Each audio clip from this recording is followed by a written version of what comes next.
Sachiputram Atra Swarupam Rupam Tasyagraja Muripurim Maturim Goshtavatim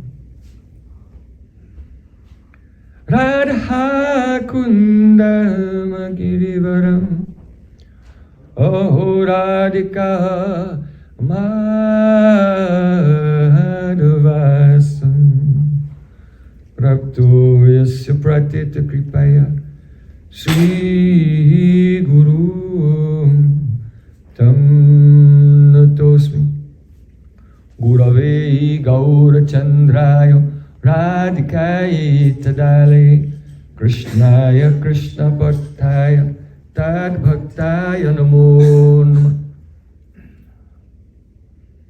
Anandalilamaya Vigrahaya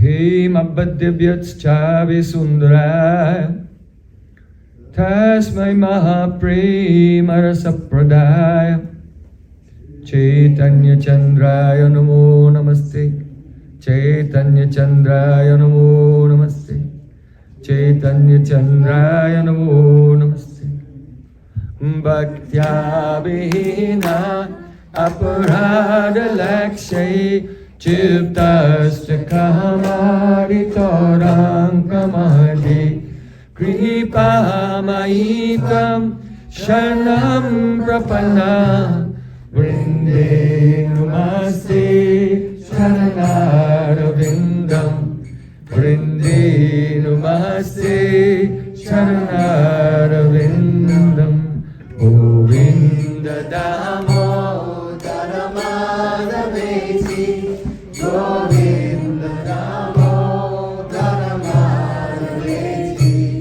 Govinda Damodara Madhaveti Govinda Damodara Madhaveti Hey Krishna, Hey Yadava, Hey Saketi Govinda Damodara Madhaveti Sham Sundar Shikanda Shekhar Smaraha Samurali Manara Radhikaras Kamama Kripanidhi Supriya Charana King Kurim Kuru Tavaivasmi Na Jivami Tayavana Tivikaya Devi Tam Namam Charantikam.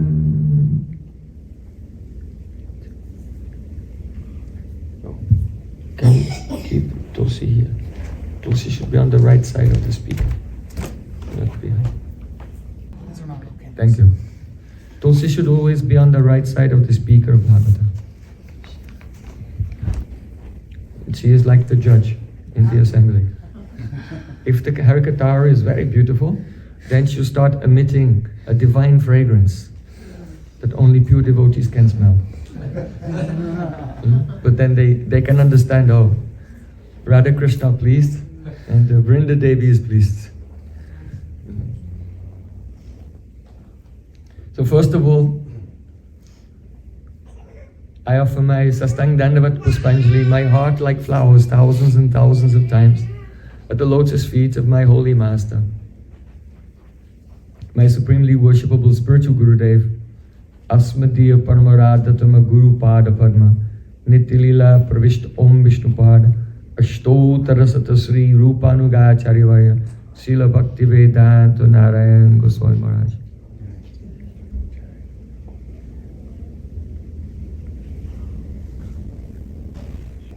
Secondly, I offer my pranam thousands of times at the lotus feet of my Param Gurudev, to Srila Prabhupada and to all of our Sri Rupanuga Gaudiya Guru Parampara. And finally, I offer my pranam to all the assembled Vaishnavas and Vaishnavis. Vanchakalpaturvasta Kripasana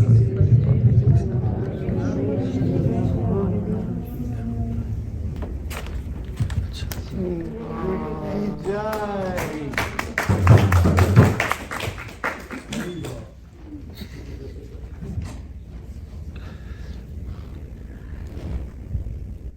by the courses of Sri Gauran Gauranga, we are assembling here together for 4 days to hear Harikatha.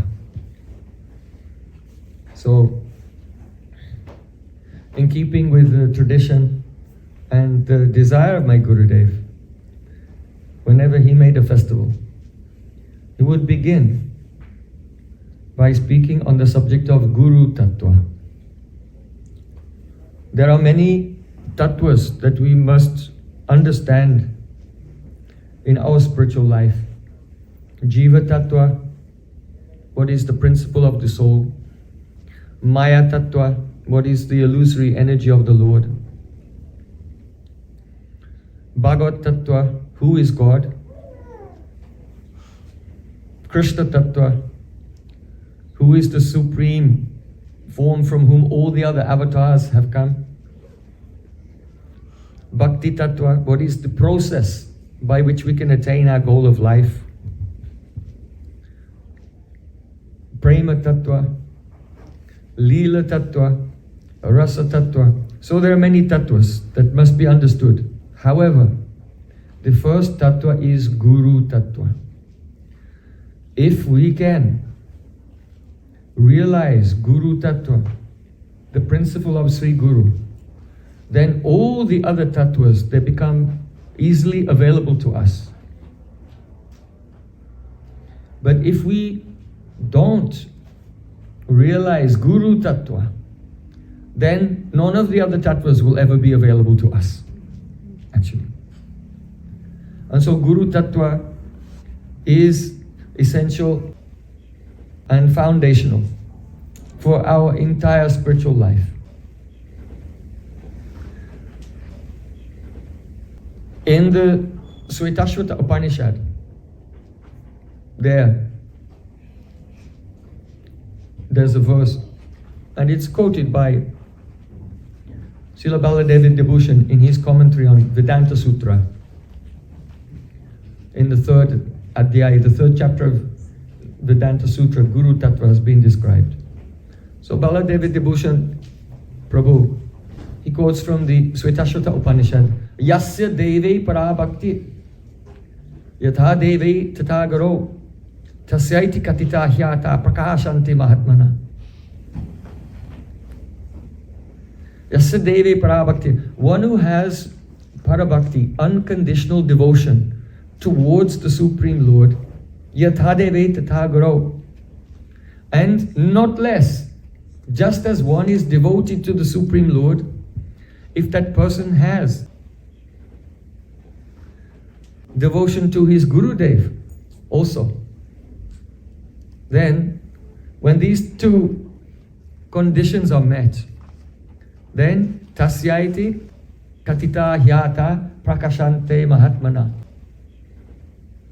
Whatever has been described in Vedanta Upanishad, in Srimad Bhagavatam, all the transcendental literatures, katita, that which is katita, which is spoken by the great sages and pure devotees. Hyartha, the artha. Here artha does not only mean the meaning. Here artha means the actual subject.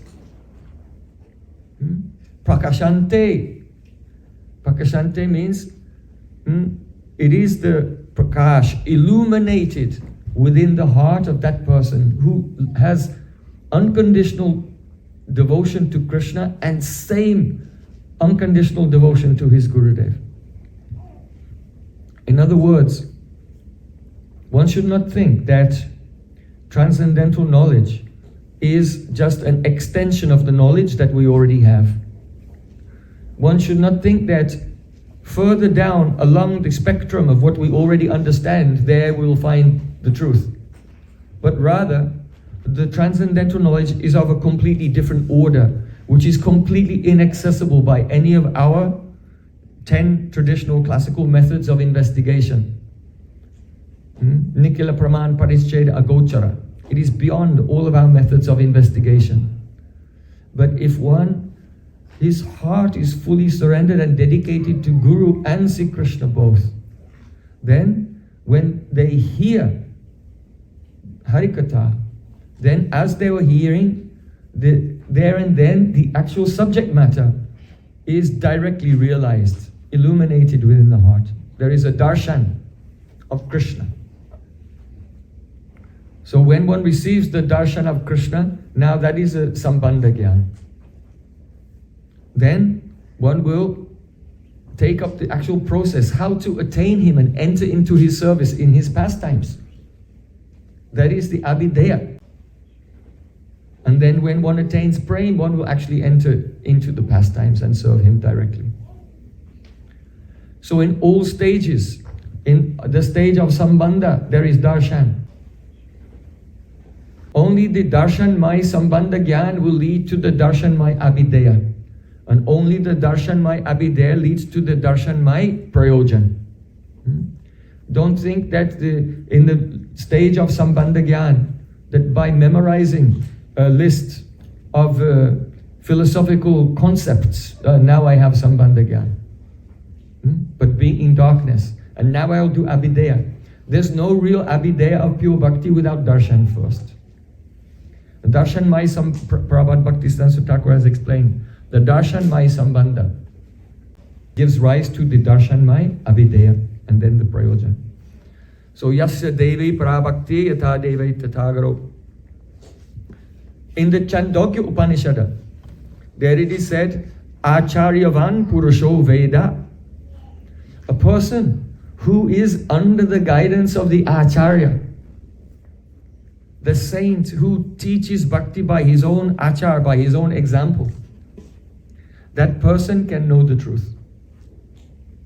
And in the Mundak Upanishad, Tad Vigyanatam Sagurum Eva Bigachet Samit Pani Srotriam Brahmanishtam. Tad Vigyan Artam, for the purpose of attaining Vigyan, realization of the Swarup of Krishna, and how he plays with his Shaktis. In Vaishnavism, Gyan means Krishna Swarup Gyan, and Vigyan means Krishna Swarup Shakti Gyan. So, Vigyan means to realize the form of Krishna and how Sri Krishna plays with his Shaktis. In order to get this, Sagarum Eva Bigachet, one must approach a spiritual master. How? Samit Pani, carrying the wood in his hands. The implication here is that Shri Guru is engaged in the Yajna, sacrifice. So in Vedic times, that sacrifice was the fire sacrifice, Agnihotra. So the disciple should come and serve Guru by bringing what Gurudev needs for the performance of sacrifice. Now, we come with the wood in our hands, that means Tulsi Japamala. Yagyanam Japa Yagyosmi. Of all sacrifices, Krishna said, I am the sacrifice of Japa. But, just in principle, whatever Sri Guru needs to serve the mission of his Sri Guru Parampara, we have to come and offering that completely. That means all the activities of our body, mind and words. So what is the qualification of Guru? Samit Pani Srotriam Brahmanishtam. Two things are mentioned here. Srotriam. He must have heard. He must have heard from his Guru. The hearing process takes time. It takes time. Shraddha, Rati, Bhakti, Anukramisyati. One must hear to develop faith. Slowly by hearing, one's faith becomes very firm and strong. Then one can enter into actual Uttam Bhakti sadhana. So Shraddha, by practicing sadhana, then the Rati will come. Nishta Ruchi Asakti Rati. And one should go on hearing, and the Rati will turn into Bhav. And again one should associate more. And gradually the Bhav will turn into Prem. So it's become a fashion these days to only hear for a short time, few days or few years, and then fly away. Now I'll teach the world. But it's not even clear whether the Shraddha has become firm or yet. What to speak of?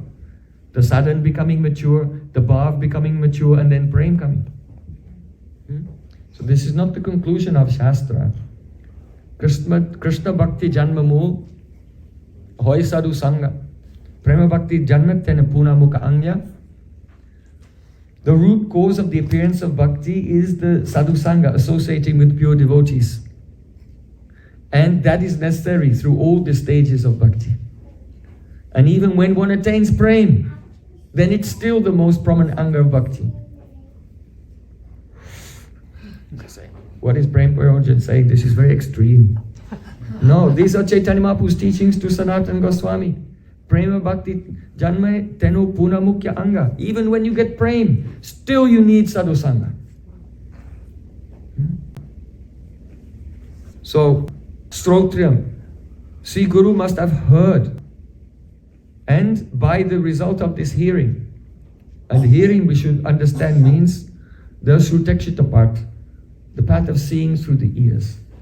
By hearing, actual hearing, from Sri Guru with ekagrita chitta, one pointed attention, then something happens. All maya is destroyed, all attachment is destroyed, all ignorance is destroyed, and one's continuous smaran, internal vision of Sri Krishna, continuous internal vision is awakened. That is actually called hearing. You can see in Bhagavad Gita, after Krishna has spoken the whole Bhagavad Gita to Arjun, he asks Arjun, did you hear me? So what does that mean? Is Krishna asking him whether the battery in his hearing aid is still working? Maybe the hearing aid, the battery ran out and Arjun didn't hear. Maybe he has to change the battery. No. Arjun, he has functioning senses. All Arjun says, he is young. He is healthy. So why is Krishna saying, did you hear me? Kachit etad shrutam pata tvaeka grena chaitasa kachit agyana sammoha Panastaste Jananjaya. Krishna is saying, Kachit etat shrutam. Partha, hey Partha, did you hear this? Tvayeka grena chaitasa, with ekagrata chitta, with one pointed chitta, one pointed attention. Why? Because if one hears with ekagrata chitta, steady mind, then kachit agyana sammoha pranastaste Dhananjaya. Hey Dhananjaya, by hearing my instructions with ekagrata chitta, steady mind, is your agyan, your avidya, ignorance, pranashta, completely destroyed. What did Arjun say? Nasta moha smriti labdha tak prasadat mayachyuta. Hey Achyuta, by your mercy, I heard your words. And now, nasto moha, my bodily conception, my bewilderment in relation to the temporary external material world, nashta, is completely destroyed. Smriti labda, I realize I am your eternal servant. So karishe vachanam tava. Hey Krishna, I am ready to do whatever you tell me. So then Arjun, because Krishna wanted Arjun to fight, then he fought in the battle. Not because he was a Kshatriya, not because it was his karma and his dharma, because Krishna already told him, sarva dharman parityajya mame, give up all dharma. He did it because he realized, oh, I am your eternal servant Krishna, and this is what you want me to do. So out of love for you, now I'll do it. So this is the meaning of Srotriyam. Hearing means, upon hearing with a steady mind, then surely all ignorance, avidya, will be destroyed, all attachment, all bodily identification, and one will attain the realization, who am I? What is my eternal loving relationship with Sri Krishna? So Srotriyam Brahmanishtam, the Guru must have heard, and Brahmanishtam means his nishta fixed always, continuously in the service of Parabrahma. Brahma Shabde Kohi Purna Swayam Bhagavan. Swayam Bhagavan Krishna Shastra Praman. We are speaking about hearing with one pointed attention, but so many are sleeping. So then there's no hearing. And avidya cannot be destroyed. So, Srila Baladeva Vibhushan in Vedanta Sutra, he is citing all of these important verses from Svetashvata Upanishad, from Mundak Upanishad, from Chandogya Upanishad. So then he raises a doubt. One may ask the question, is the result, that means the result of hearing, which is attaining the supreme abode of the Lord, is this result attained only by hearing, or does the hearing have to be accompanied by the mercy of the spiritual master? The anugraha, does the mercy, you are hearing, but does the mercy of the spiritual master have to be added to that to attain the results? So in the Purva Paksha, that means the antithetical argument, the devil's advocate, the devil advocate puts forward the argument, no, all you have to do is go to a sadhu and listen to them explain the scriptures, and then you'll learn everything. Just like if you go to college and you study in a class there, you just have to listen to what the professor is saying. You don't have to serve him, you don't have to love him, and he doesn't have to give you any mercy. Right? You just have to listen, learn it, write it down in the test, and you get the result. But is spiritual knowledge like that? So the Purva Paksha, the one who is giving the opposing argument, he says, no, just listen to the instructions of any sadhu. No need to get their mercy. You just have to learn the details. So then the Siddhanta is given by Srila Vyasadeva in the 3.3.44 of Vedanta Sutra. He said, Pradhanavad eva taduktam. Pradhanavad eva taduktam. Vad means like, and pradhan means a gift or a present. So pradhanavad eva taduktam. No, this divine realization is like a gift. How do you receive a gift from someone? When someone is pleased. If someone is pleased with us, then they may buy a gift and give a gift to us. Like that. So in the same way, pradhanavat eva taduktam. The transcendental realization will come only by the prasad. Here, actually the word pradhan means a gift. That which is the act of giving here. And pra, here the prefix pra, because it just could be dhanavat. Dhanavat, just giving in charity. But it's pradhanavat. Here the prefix pra indicates prasad. It is the prasadam vyanjayati. Mercy is indicated by the pra in pradhanavad eva taduktam. And Sri Krishna himself also in chapter 13 of Bhagavad Gita, he describes Acharyupasamam socham. Acharyupasanam, that means one should do the upasana. One should worship the spiritual master. So taduktam, it is stated, Krishna himself has stated, one must worship the spiritual master. And by the pleasure of the spiritual master, when he's pleased, then the divine knowledge appears in the heart of the disciple. Yasya prasadat Bhagavat prasada, yasya prasada nagati kutopi. By the mercy of Sri Guru, one receives the mercy of Sri Krishna. Because Krishna Saitoma, Krishna Diti Part Tomara Shakati Achi.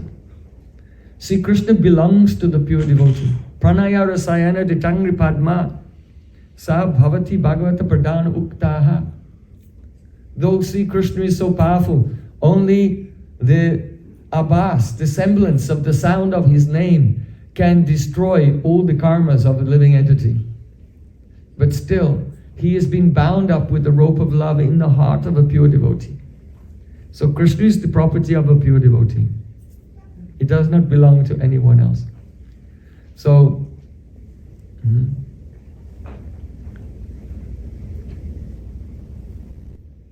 Vaishnavera abedana Krishna doyamoy ehino pamara prati habinasadoy. When a pure Vaishnava is pleased with my service, then he may pray to Krishna, "Oh Sham Sundar, go and play in the heart of my disciple." Then Krishna will come with so loving, so much love. The disciple will think, "Oh, why does Krishna love me so much?" He cannot understand why. Then he thinks, "Oh, Gurudev." This is the meaning, yasya prasadat Bhagavat prasada. So one may say, but yes, we have heard all these explanations of the Guru-tattva from ancient times. But now, it's the 21st century, it's 2024. There are not such pure devotees or such personalities in the world today. So we cannot accept this conclusion. In the third canto of Srimad Bhagavatam, when Vidura met with Maitreya Rishi, he said to him, Janasya Krishnad Vimukasya Daivata Dharma Shilasya Sudukitasya Anugrayeya Charanti Nunam Bhutani Bhavyani Janardanasya. The meaning is that in this world, the living entities, Janasya Krishnad Vimukasya, they are vimuk. They have turned their consciousness away from God. There is nothing but God everywhere. But if you think there's something, advitiya vastu, bhayam dvitiya abhiniveshata, if you think there's something other than the Supreme Lord, then viparya smriti, one's consciousness, one's conception of reality becomes completely inverted. Krishna is supreme enjoyer. Krishna is the supreme master. But everything is inverted. I am the enjoyer. I am the master. And then, adharma shilasya, one engages in adharma, irreligious activities of sense gratification in this world. And the result of that is what? Adharma shilasya sudukitasya. Then one becomes very depressed, very sad, miserable. The soul by nature is part of God. Satchid Ananda. But being covered by Maya, then the soul suffers so much in this world. But anugrahaya charantinunam, in order to show kindness to those souls and bring them to the lotus feet of Sri Krishna, charantinunam bhutani bhavyani janardanasya, great personalities, the devotees of Sri Krishna, they are wandering throughout this world. Charantinunam, charanti is in the present tense, and it indicates the eternal present. That at every time throughout history, there are always some pure Vaishnavas in this world. Otherwise, there's no need for the world. There's no need for the universe. The universe is only manifested by the Supreme Lord to give a chance for the souls to attain perfection in their sadhana, attain perfection in bhakti, and come to the shelter of his lotus feet. So without pure devotees in the universe, just as the universe cannot go on without the sun and the moon, Srila Bhaktivinoda Thakur has explained. The universe cannot go on without the sun and the moon. So in the same way, the universe cannot go on unless some pure devotees of Krishna in this world. Now, I want to come to a subject which is all devotees at some point in their life, they have some questions about this. Our Srila Bhaktisiddhanta Saraswati Thakur, on the instruction of Srila Bhaktivinoda Thakur, he gave the history of our Guru Parampara. And that is the Sri Bhagavat Guru Parampara. Sri Bhagavat Guru Parampara. So we see in this line, though my Guru has a diksha from his Guru, and he has diksha from Srila Bhaktisiddhanta Thakur. Bhaktisiddhanta Thakur has diksha from Srila Gokishodas Babaji Maharaj. But before that, we see that Srila Gokishodas Babaji Maharaj, he does not have directly diksha from Srila Bhaktivinoda Thakur. He has shiksha from him. And Srila Bhaktivinoda Thakur, then after him, Srila Jagannath Das Babaji Maharaj, he does not have diksha from him. His diksha was from, Srila Bhaktivinoda Thakur's diksha was from the line of Janava Thakurani, Vipina Bihari Goswami. But his shiksha guru, Srila Jagannath Das Babaji Maharaj. And then in our parampara, there is Srila Baldev Vidyabhushan. But Srila Jagannath Das Babaji Maharaj, he never met Srila Baldev Vidyabhushan. Then his guru, Baladev Vidyabhushan, his guru, Srila Vishnu Chakri Thakur in our parampara. But he did not have diksha from Srila Vishnu Chakri Thakur. Before Srila Vishnu Chakri Thakur, Srila Narottam Das Thakur. But actually the two never met. There is some generations between them. So sometimes persons think, what is this Bhagavat Guru Parampara? And those who are detractors against our sampradaya, they say, there cannot be a spiritual knowledge in this line because Krishna, this is a basic thing in Bhagavad Gita. Krishna said, Evam parampara praptam imam raja shao vidu. That knowledge comes from guru to disciple. And if the chain is broken, then the knowledge is lost. This idea is there. So, every acharya in our Bhagavad Guru Parampara, everyone has diksha. They have diksha. Like Srila Vishnu Chakri Thakur, though the next guru mentioned in our parampara is Srila Narottam Das Thakur. Srila Vishnu Chakri Thakur's diksha guru is Radharaman Chakravarti.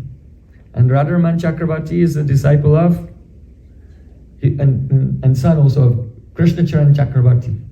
He is the disciple of Ganga Narayan Chakravarti, and he was a disciple of Narottam Das Thakur.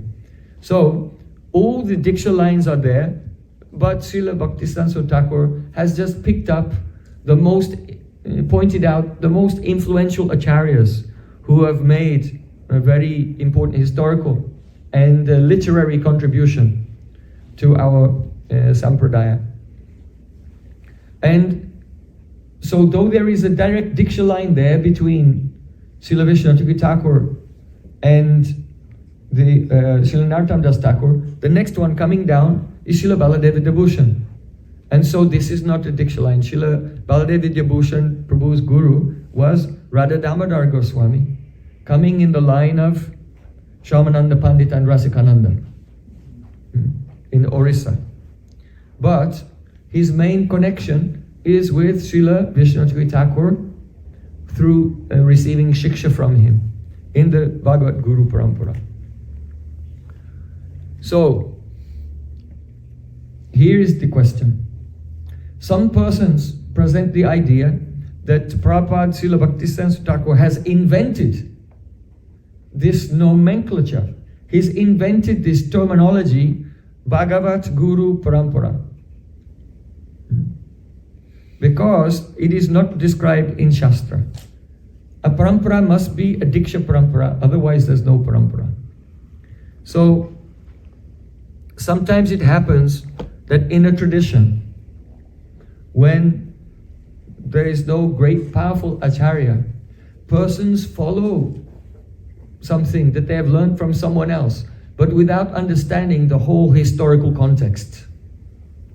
And so, for example, what happened in our Gaudiya line is that there are some persons who think that our Sampradaya begins with Chaitanya Mahaprabhu, that it doesn't go all the way back to Madhvacharya and Narada and Brahma, because Chaitanya Mahaprabhu is Supreme Lord, so he came and he made his own new Sampradaya.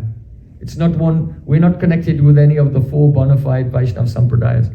Some persons, they have these ideas because they don't understand the historical context of their own line.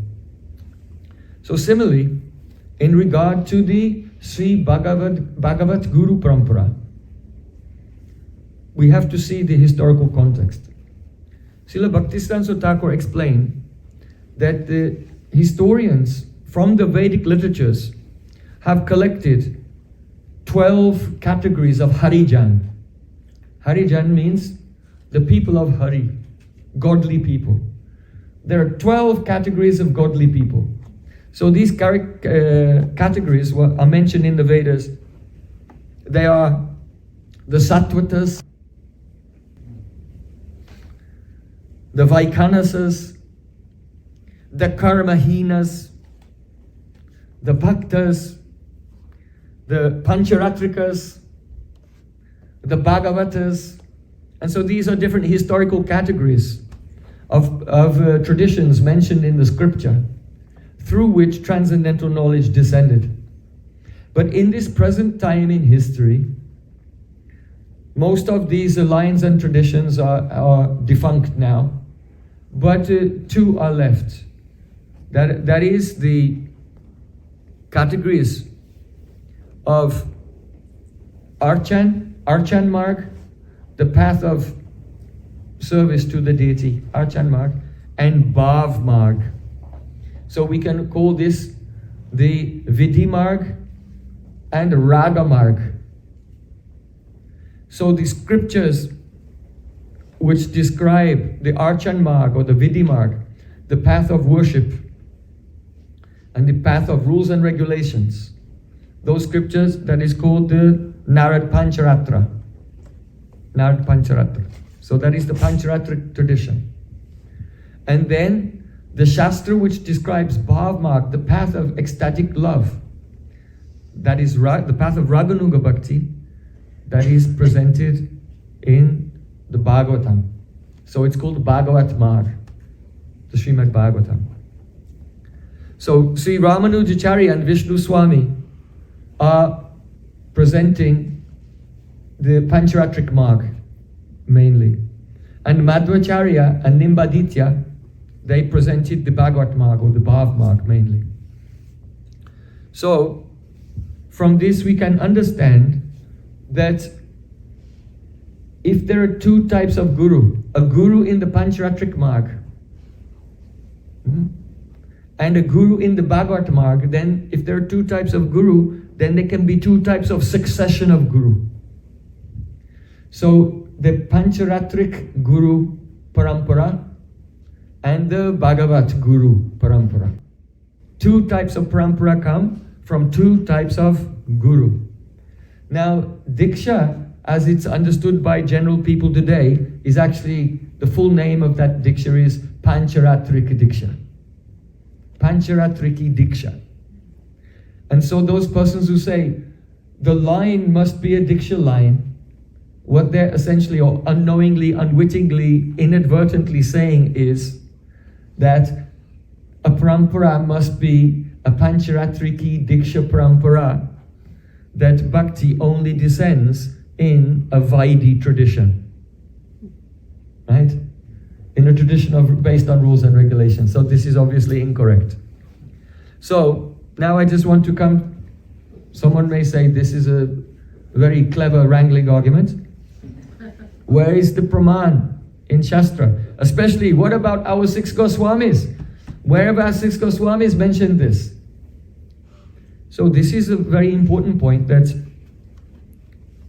our Prabhupada Bhaktisiddhanta Thakur, the way he explained bhakti, the way he spoke, was so shocking to people, so radical and astonishing. They were wondering, where does he get this from?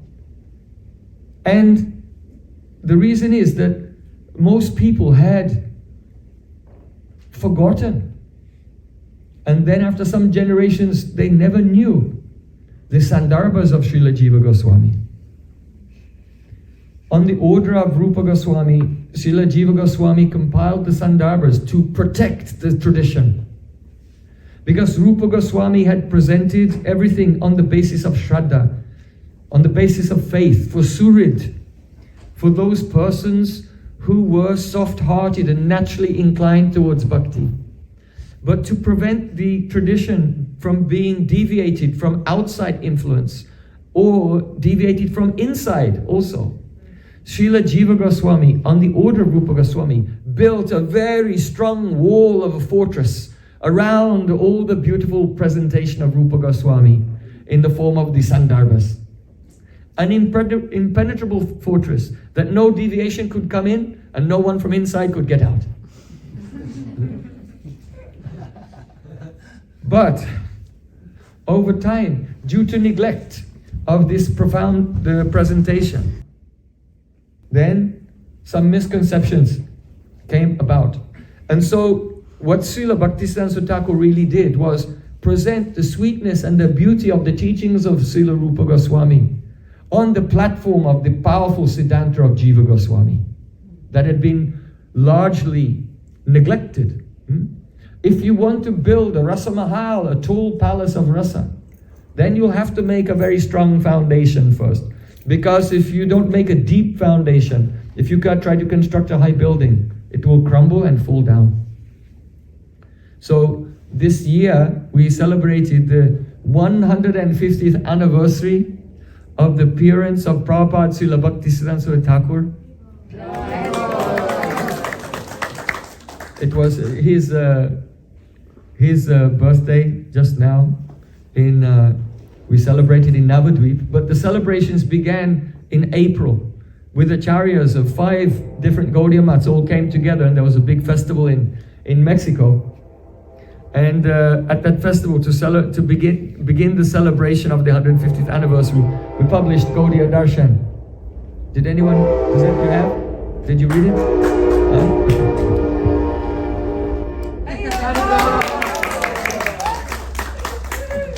You see, the universe is excited that. So,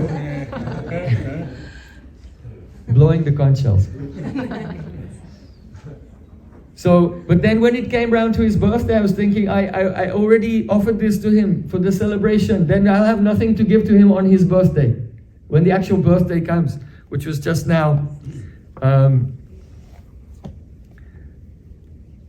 And so we published another book, Vedic Wisdom Tales.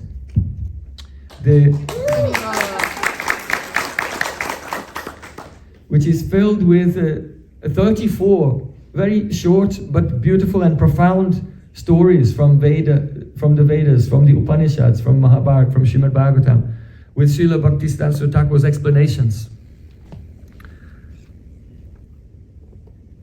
So this year is a great opportunity for everyone to, again, approach the lotus feet of Srila Bhaktisiddhanta Thakur and try to understand the importance of his presentation, which is auspicious for the whole world.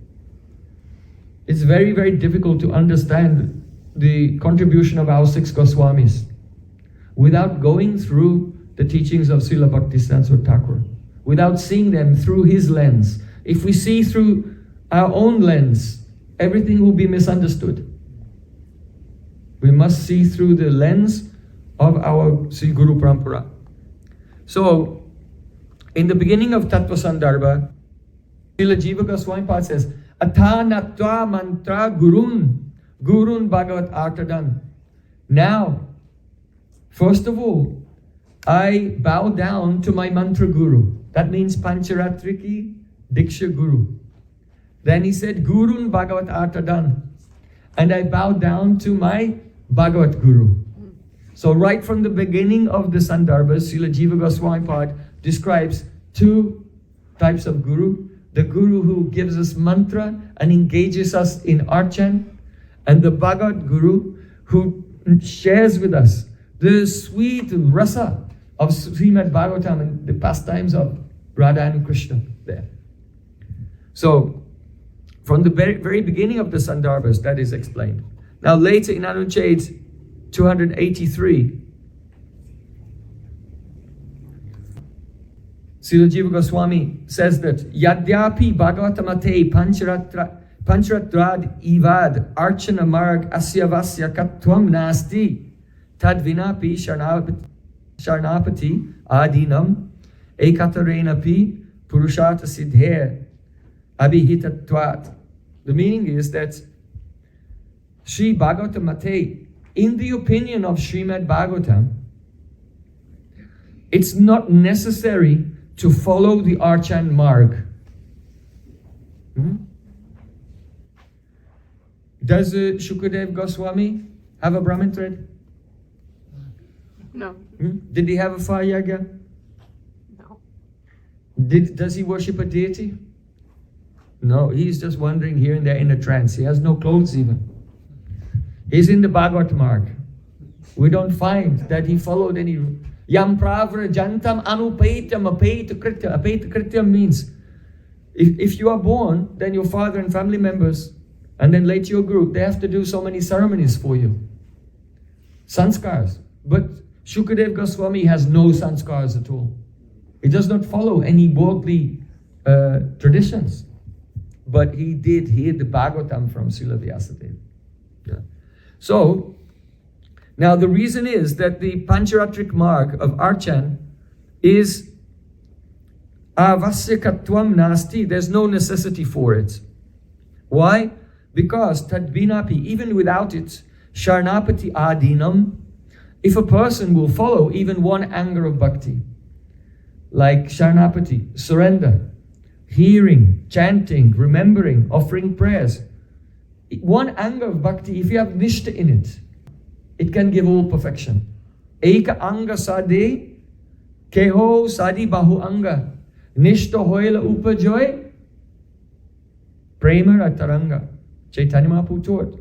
Some persons practice one anga of bhakti, some persons practice many angas of bhakti. But if one has nishta in whatever his practice is, then nishta hoila upajoy, prema rataranga. After he's steady in that practice, then waves of love will rise up in his heart. So Srila Jiva Goswami Pad said, even without following the Archan Marg, if a person will practice even one anga of bhakti, siddhir, purushartha siddhi, they will attain their perfection of life. Tatapi, still, if those who want to engage in the service of the deity with a particular relationship should be initiated in accordance with the Narad Pancharatra.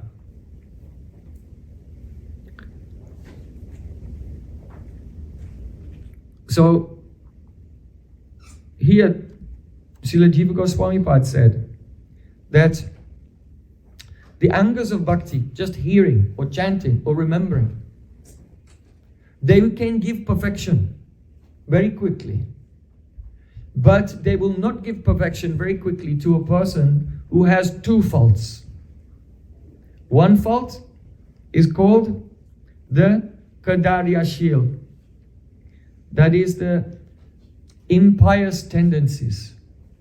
If someone has the irreligious habits, a person is not naturally virtuous, so they have some bad habits, then they cannot listen with a steady mind. So they will not get the result, because the steadiness of the mind must be there to actually hear and have realization at the moment of hearing.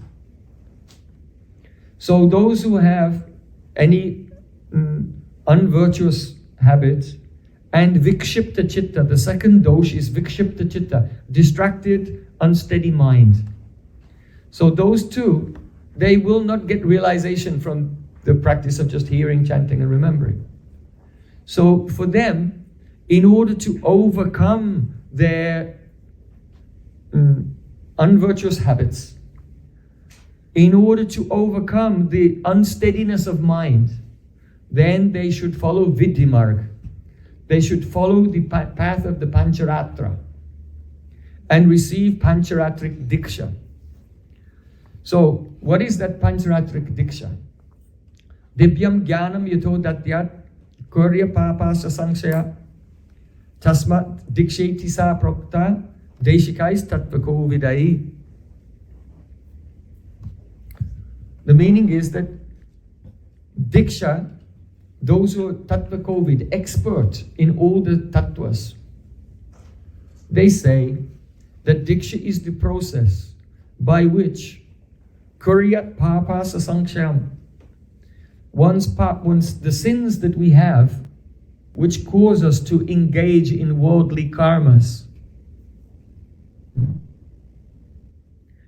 these impressions in the heart, these are gradually diminished down to nothing until they're all gone. So the gradual diminishment of the worldly impressions of sins. Pap, sins, that means sinful activity, and pap, bij, the seeds of sins, the impressions of sins. They are by which they are diminished. And Divyam Jnanam, transcendental knowledge is given. What is that Divya Jnana? Jiva Goswami explains, Divya Jnanam Hyatra Shrimati Mantre Bhagavat Sarupa Jnana Tena Bhagavat Sangbandha Vishesh Jnanam Cha. Divya Jnana means two types of knowledge. And this knowledge is imparted in the form of a mantra. So specifically in our line, Sri Guru gives the Gopal mantra. Specifically in our line, Sri Guru gives Gopal mantra.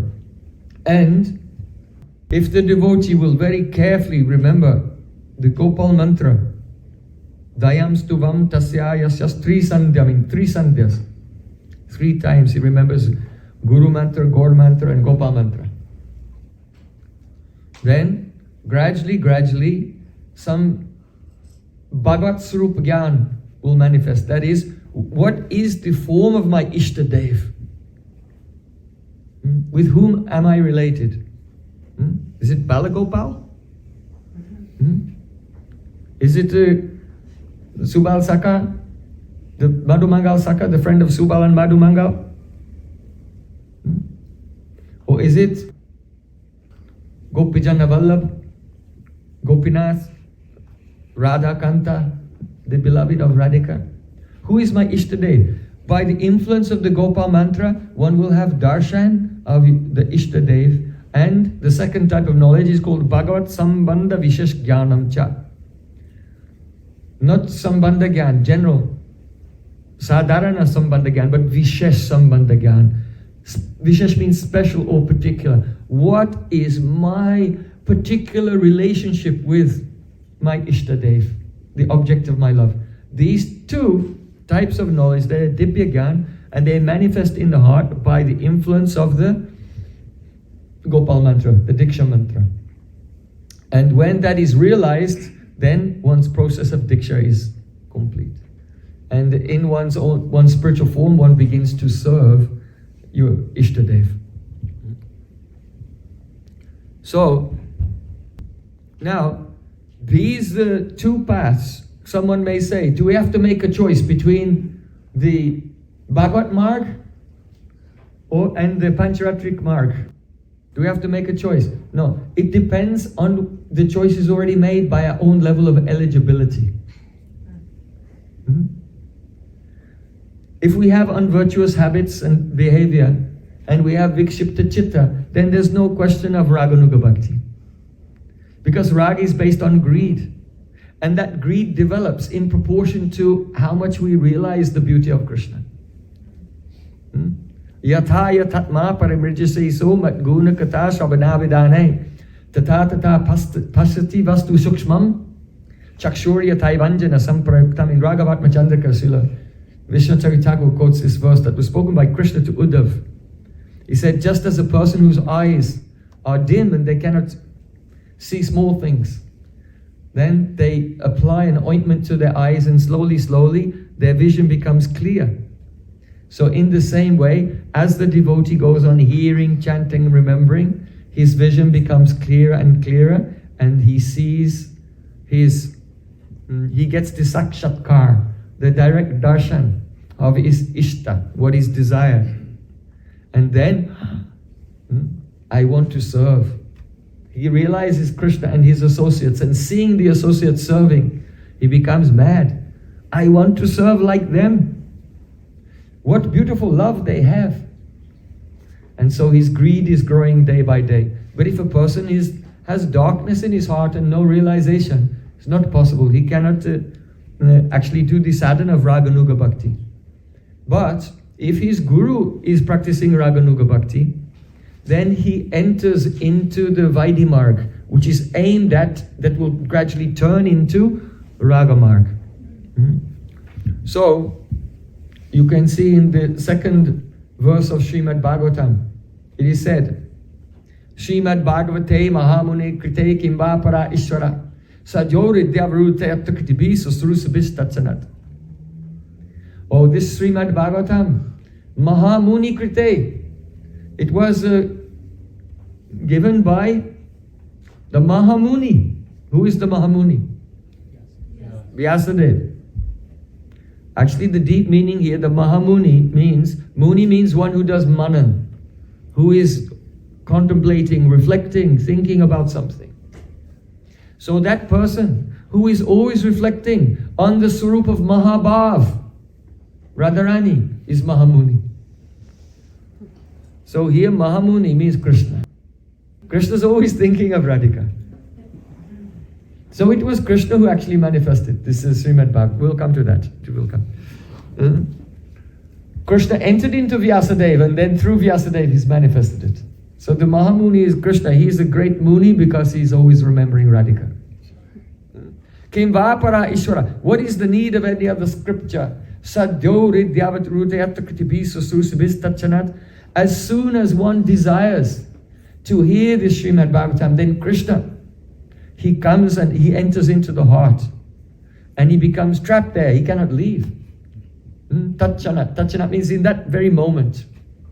And Chan also means a festival.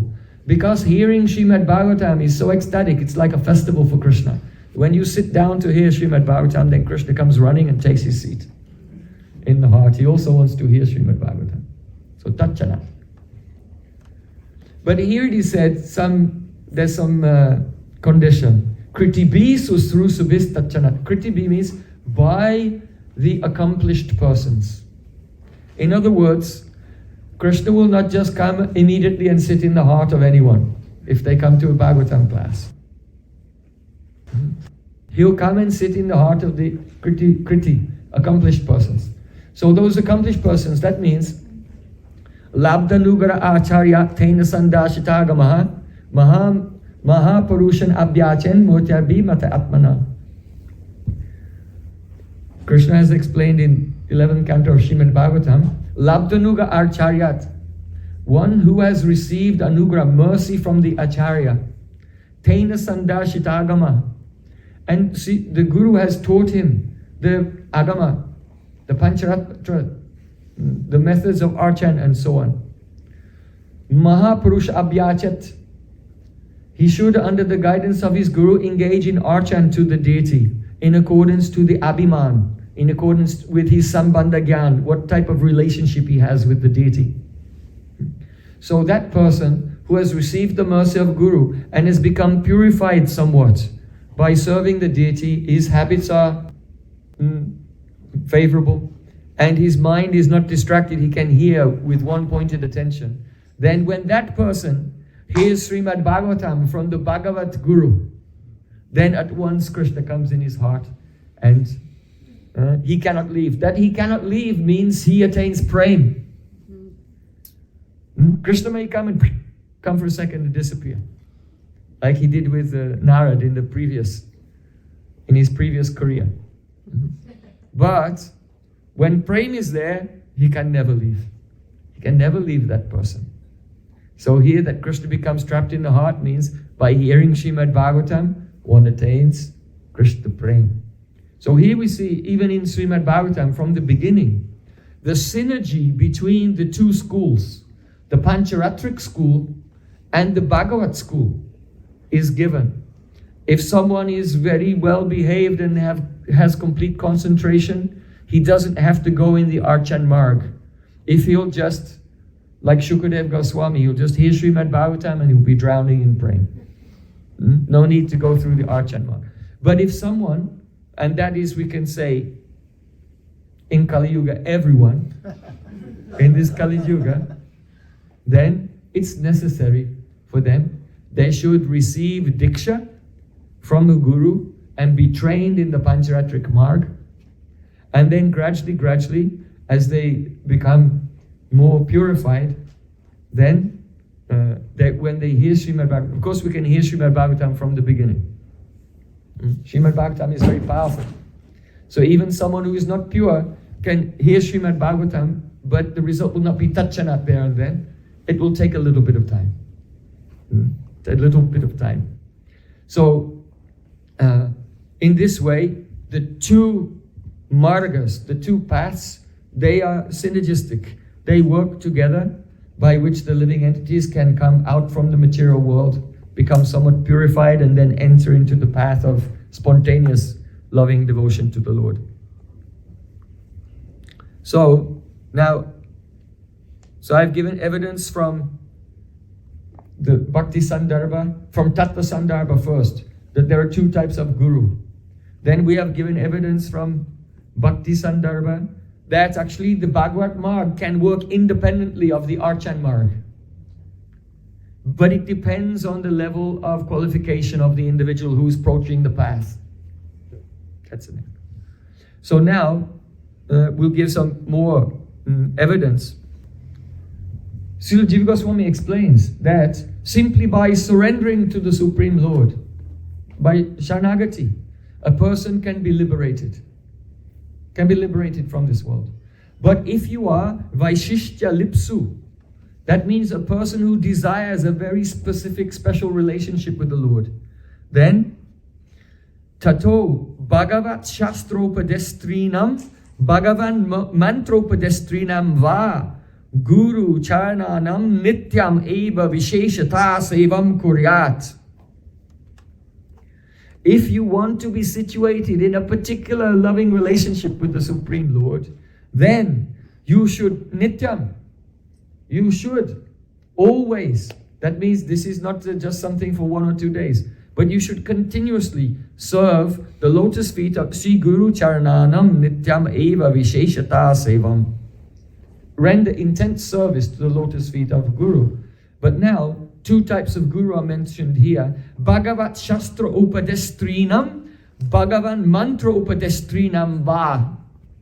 Two types of Guru. The Guru who is the Upadestrinam, he gives you instruction in the Bhagavat Shastra, in the devotional scriptures such as Srimad Bhagavatam, or Bhagavan Mantropadestrinam, the Guru who instructs you in the mantras of Archan and Diksha mantras like that.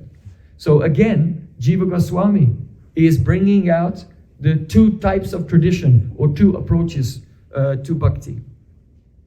Then he gives examples of both. So first, he speaks about the Bhagavat Guru.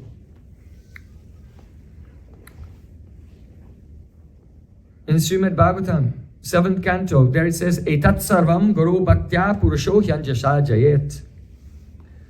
The meaning is that one can overcome all anarthas and all obstructions in spiritual life by serving the Shiksha Guru or the Bhagavat Guru. One can overcome the spirit of anger by giving up desires, because unfulfilled desires make one angry.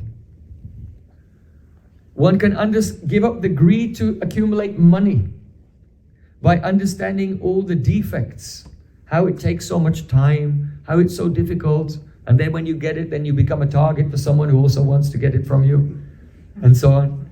Like this, there are so many defects of wealth, 6 defects of wealth described in Shastra. One can give up fear by contemplating the nature of the truth. One can give up lamentation by discriminating between reality and appearance. One can give up deceitfulness, crookedness by serving wise persons. One can overcome the obstacles to meditation by observing silence, vacho vegam, controlling the urge to speak. One can conquer oversleep by cultivating the mode of goodness. But even though there are so many obstacles to overcome, the conclusion is a person can easily, etat sarvam guru bhaktya purushohyam jasajet. A person can easily overcome all the obstacles just by serving his spiritual master. So this is an example from the 7th canto, and it's related to attaining perfection by serving the Bhagavat Shastra Upadistrina, the guru who just instructs you in scripture. Then Jiva Goswami gives the example of how one becomes perfect by the grace of the mantra guru. So in the Vamana Kalpa, there Lord Brahma, he says, Yo mantra sa guru sakshad, yo guru sa hari swayam. Guru yasya bhavat tushtas, tasya tusto hari swayam. The meaning is that Yo mantra sa guru sakshad. The mantra given by Guru is Guru himself. See, Guru's spiritual form is there in the mantra given by Guru. And Yo mantra sa guru sakshat, sa guru sa hari swayam. And the Guru himself is one form of Hari. He is the Supreme Lord himself.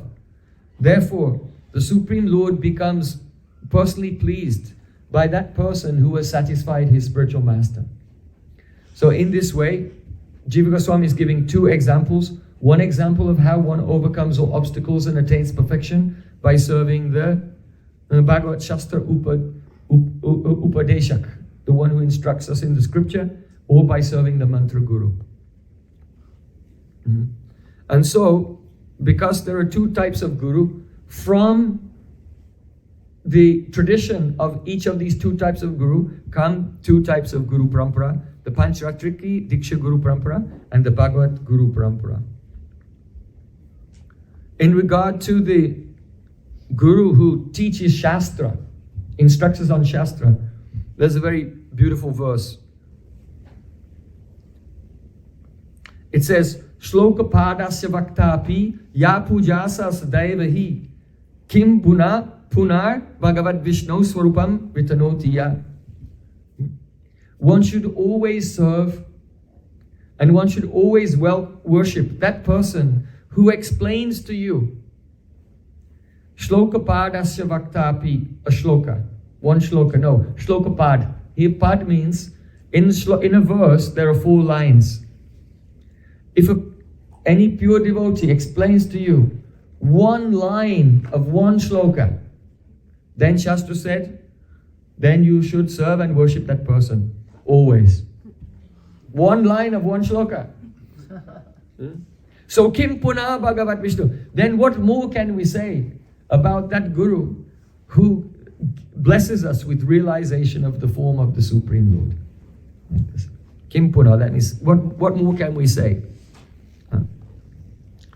So in the Padma Purana, though we have heard earlier that one should serve, as one is devoted to the Supreme Lord, he should also be devoted to Guru equally.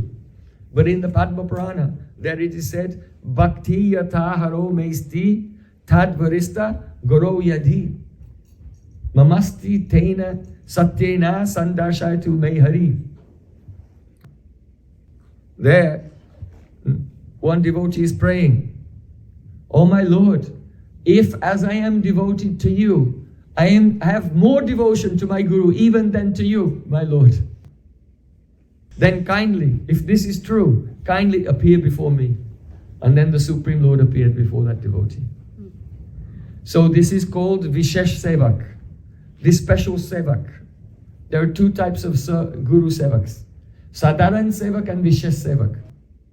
The ordinary servant thinks that there are 64 angas of bhakti, hearing, chanting, remembering, serving the deity. And among 64 angas of bhakti, one of them is Vishrambena Guru Seva, serving my Guru. That is the general servant. But then there's the Vishesh Guru Sevak. The Vishesh Guru Sevak thinks that there's one anga of bhakti, serving my Guru. And my hearing, chanting, remembering, and all other things are part of service to Gurudev. So that person can realize Krishna very promptly. He is in the express lane to the lotus feet of Sri Krishna. Yeah. More evidence from Srimad Bhagavatam of the Bhagavat Guru Parampara.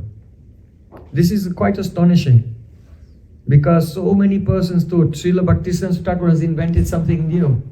But even by making that statement, they're simply advertising their own ignorance of the tradition. Advertising their own ignorance of Srimad Bhagavatam.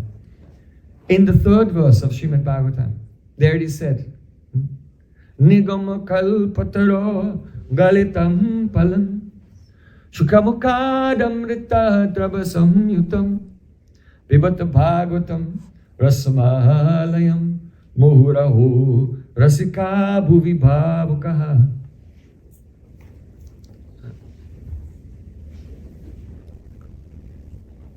Pibata Bhagavatam.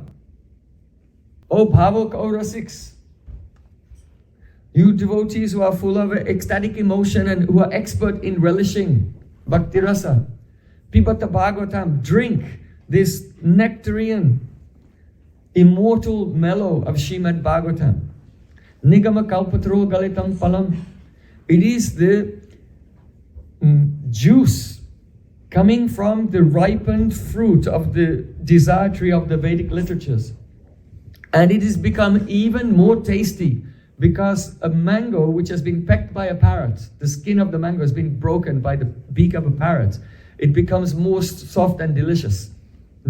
So this Srimad Bhagavatam, it tastes even more delicious because it's been touched by the beak, that means touched by the lips of Shukadev Goswami, who is actually the incarnation of Srimati Radharani's own parrot.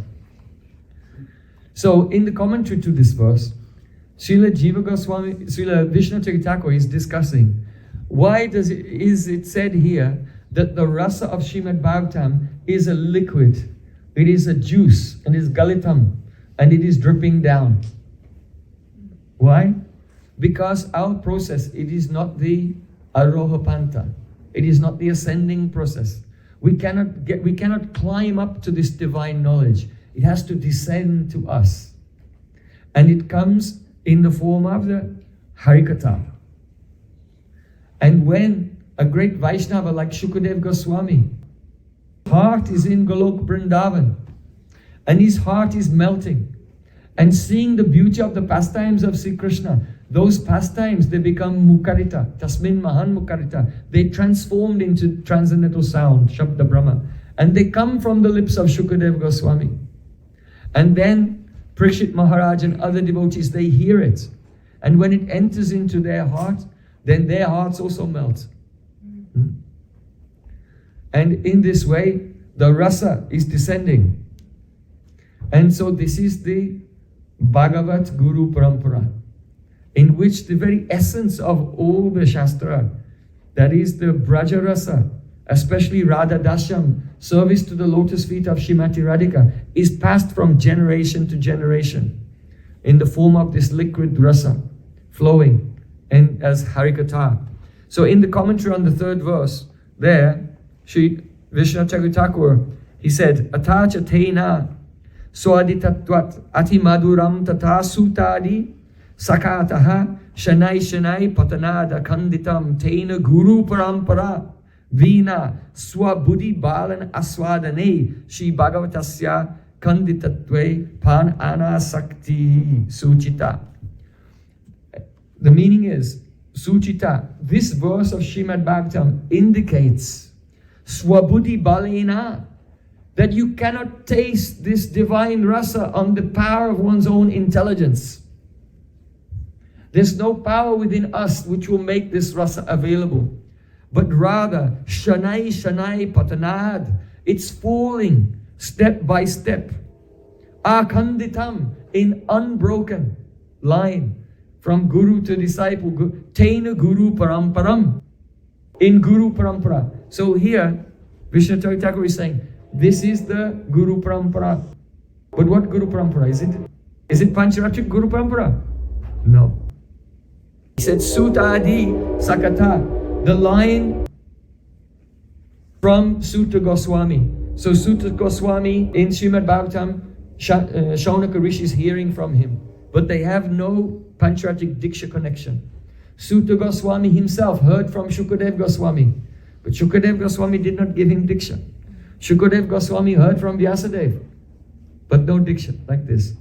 So here, Srila Vishnu Thakur describes the third verse of Srimad Bhagavatam is explaining the Bhagavat Guru Parampara. Now, I want to give some more examples from Srimad Bhagavatam. In the third canto of Srimad Bhagavatam, Sridhar Swami comments, Dvedahi Srimad Bhagavata Sampradaya Pravritihi. The meaning is, the Bhagavat Sampradaya Pravritihi, it begins in two ways, Dveda. In two ways, it's directly written, Srimad Bhagavat Sampradaya Pravriti. Can anyone say that there's no Bhagavat Sampradaya? So, and then he gives the examples, Ekata Sankshepata Shri Narayana Brahma Naradadi Dwarena Anyatastu Vistarata Shesha Sanat Kumara Sankyayanadi Dwarena.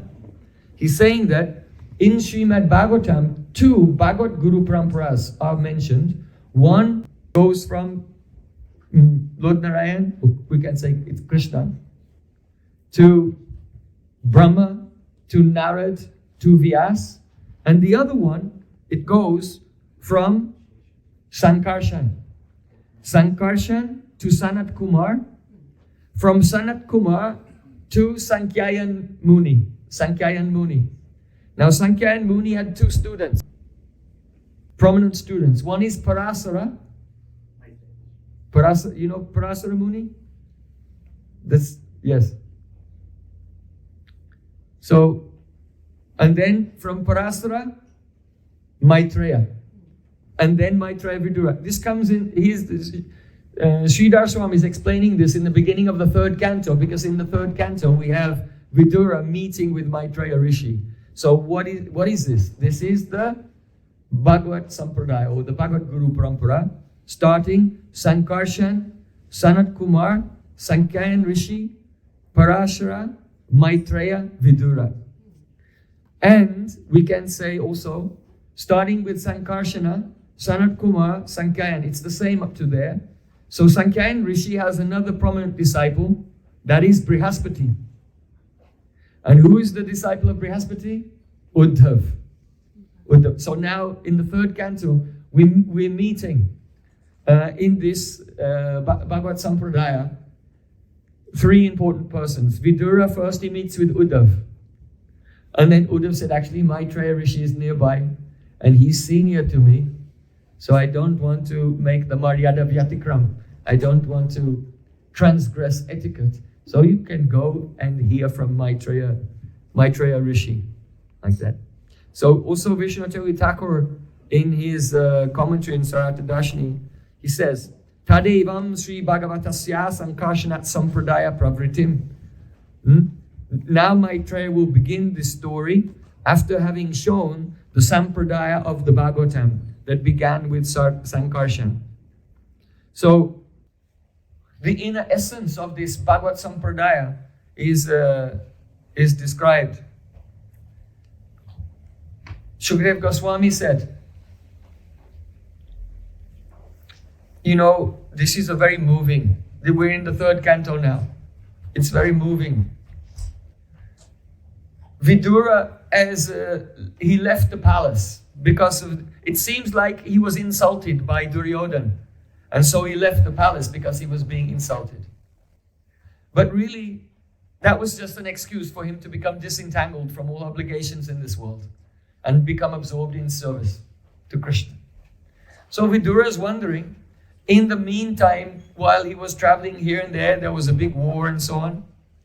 And actually, see, Krishna has disappeared from this world. He's become unmanifest. The Yadavas, the Yadu dynasty have become unmanifest.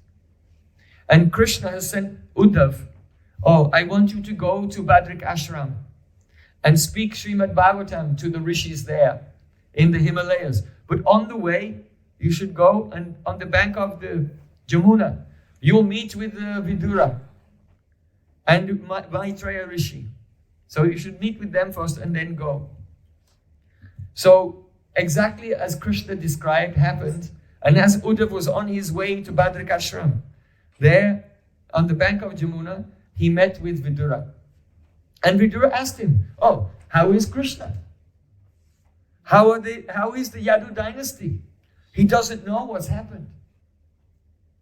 And Uddhav is burning in separation. Can you imagine? He's so close to Krishna. Vrishni nam pravaro mantri Krishnasya daita sakha. Shishyo brihaspate sakshad uddhavo buddhi sattama. When Krishna wanted to send a message to the gopis of Vrindavan, he could not find anyone who was qualified in the whole world except for Uddhav. Only Uddhav. He was Krishna's advisor. Krishnasya daita sakha. He was a very dear friend of Krishna. He was privy to so many confidential things. Just as Krishna would sometimes go to meet with Radhika along with his friend Subal. So in Mathura, when Krishna went to meet with Kubja, Uddhav came along. So no one knew that Krishna met with Kubja, but Uddhav, he's very confidential. So now Krishna has left this world. Uddhav is feeling so much separation. And he meets with Vidura, and Vidura is so happy to see him. How's Krishna? How are the Yadu dynasty? They've all gone. He's the only one left behind. Uddhav is the only one left behind. Why? Why is Uddhav the only one left behind? Krishna himself, he was thinking, Nuddhavon vapiman yadguna nadita prabhu atomad vayuna vatam grahan hiyat tishtatu. Uddhav thought, Krishna thought, I will leave, and all my dynasty, all the Yadus, they will also leave. But grahayan hiyat tishtatu. May Uddhav stay here in this world. Why? Because Nuddhavon vapiman Uddhav is not even minutely less than myself. Na Uddhavo anu Nuddhavo vapiman means na Uddhava anu api. Uddhav Nunam means less. He's not anu nunam. He's not even atomically, even slightly less than myself. Nudavam vapimanyu. Yadguna nadita pabu. He is not oppressed by the 3 gunas. Uddhav is not a person who's in Maya. So, atomad vayuna lokam. Atomad vayuna lokam. Therefore, madvayu. Krishna, that means my air. My air. What air? Harikata. Yatu tadviya charnam bhutiko shagandam. Jigranti kana virayasruti vata nitam. Brahmaji said that, oh my Lord, when your pure devotees speak, then the fragrance of your lotus feet is carried on the air of the sound that comes from their lips. So, ato mad vayuna lokam. Uddhav should stay in this world to present to the world Madvayu, my air. That means the sound vibration of Srimad Bhagavatam. So one may say, Uddhav, how can you say Uddhav is not less than Krishna? Because when someone speaks Srimad Bhagavatam, Krishna appears there. And so if Uddhav is still in this world, and Uddhav will speak Srimad Bhagavatam, then Krishna is still in this world. That's why Uddhav had to stay behind. So it seemed that Krishna disappeared, that he was no longer here, and he became Aprakat.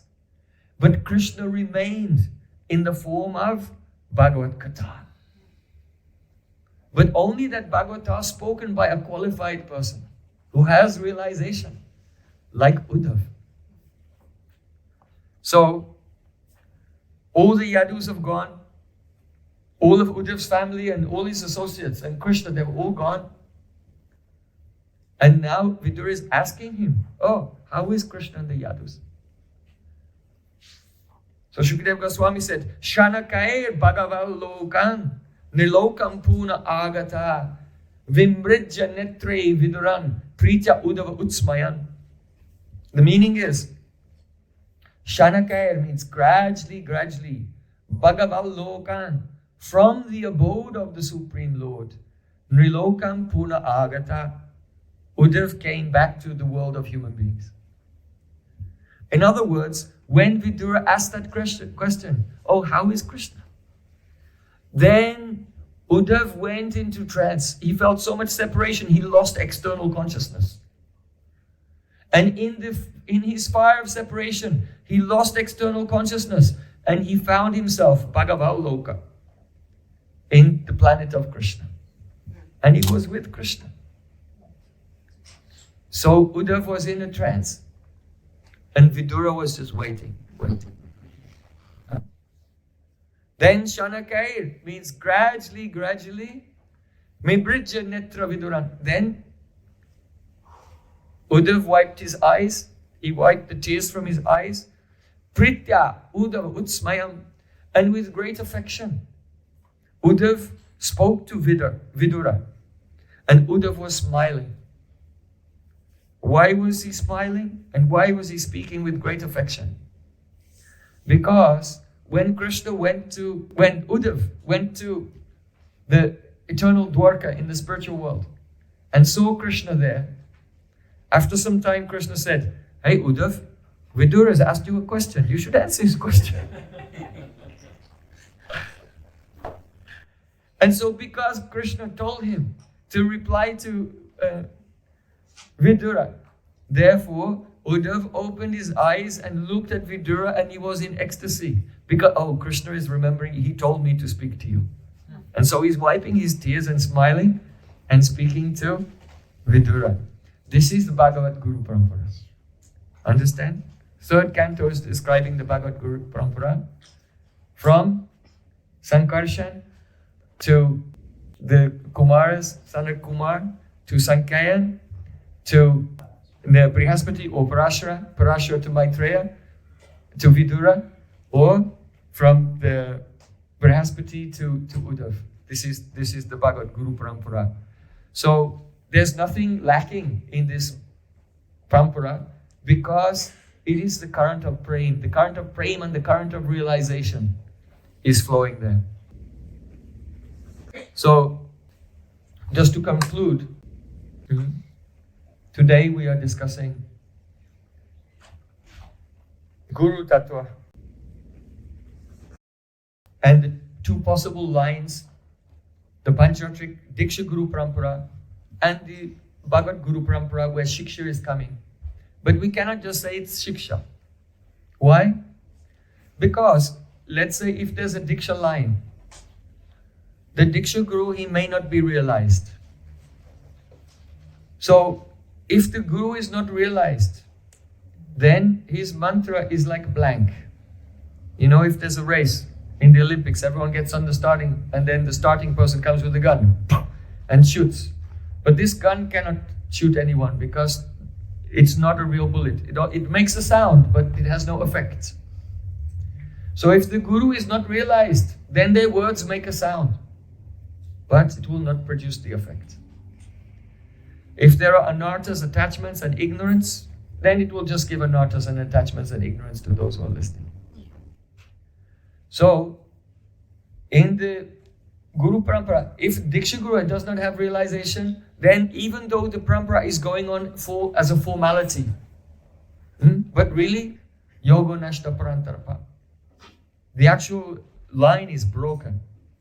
And even if you say, well, then there's a Shiksha Guru Parampara, but also if the Shiksha Guru does not have realization, then, so the answer is not Diksha Guru Parampara or Shiksha Guru Parampara, but the Bhagavat Guru Parampara. So, in the 12th canto of Srimad Bhagavatam, the Bhagavat Guru Parampara has also been very beautifully described there. At the end of Srimad Bhagavatam, there is Sutta Goswami. He glorifies the Srimad Bhagavatam and he says, Kasmai yena vibhasitoya matalo jnana pradipa pura tadrupena chanaradaya munaye krishnaya tadrupina yogindraya tadatmanata bhagavat rataya karunyatas tatshuddham vimalam vishokamamritam satyam param dhimahi. Satyam param dhimahi. It's at the end, 12th canto of Srimad Bhagavatam. And in the first verse, Satyam param dhimahi. A doubt may arise in the first verse. Who are you talking about? This param tattva that we should meditate on.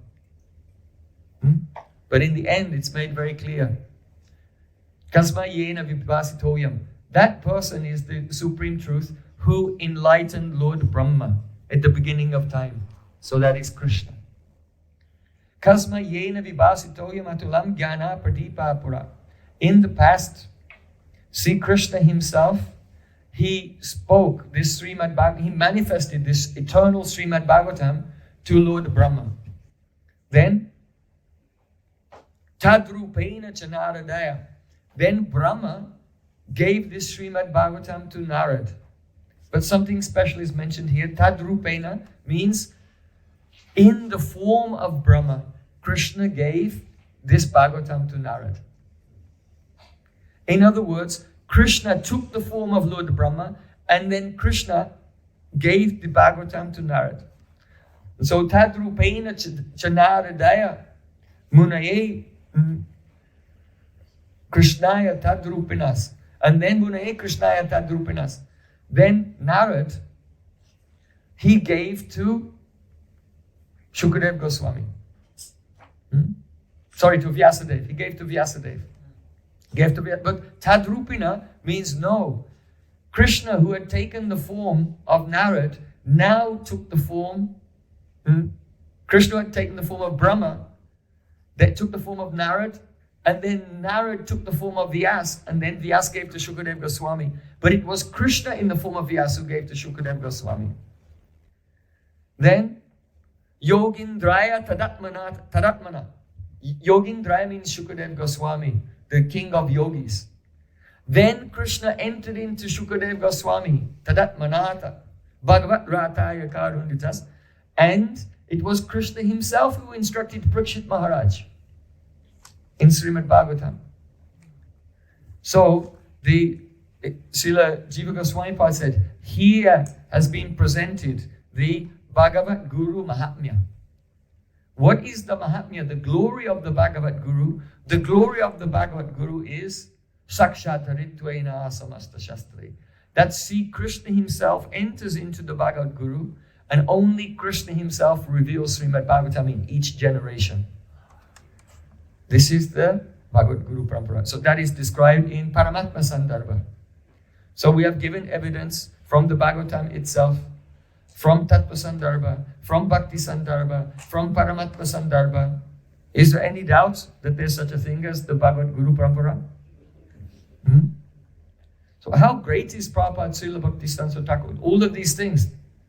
This is very natural to him and he's just speaking and explaining. But the general public, they could not understand. Many could not understand. But those who were very fortunate, all of his associates, the parikars of Prabhupada, Srila Bhaktisiddhanta Thakur, like Srila Prabhupada, like our Srila A.C. Bhaktivedanta Swami Prabhupada, Srila Bhakti Rakshak Sridhar Goswami Maharaj, Srila Bhakti Pragyan Kesha Goswami Maharaj, Srila Bhakti Pramod Puri Goswami Maharaj, Srila Bhakti Vaibhav Puri Maharaj, Srila Bhakti Dayat Madhav Goswami Maharaj, Srila Bhakti Vilas Tirtha Maharaj. So many. Nija Seva Katara Karanji Vidum. Srila Bhakti Thakur is like the moon, surrounded by the stars. It's not that every night it's another moon. It's the same moon. And it's not new stars, they're the same stars. So these are the eternal associates of Srila Prabhupada. They came with him. And they have complete faith in his words. And gradually, all these various pramans from all over the Shastra now, they are being presented to us. So they no doubt will be left ever. So,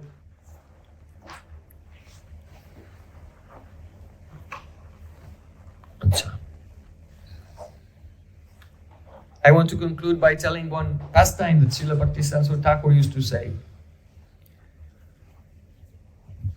which illustrates Guru-tattva. And also you can find in the, you can study here.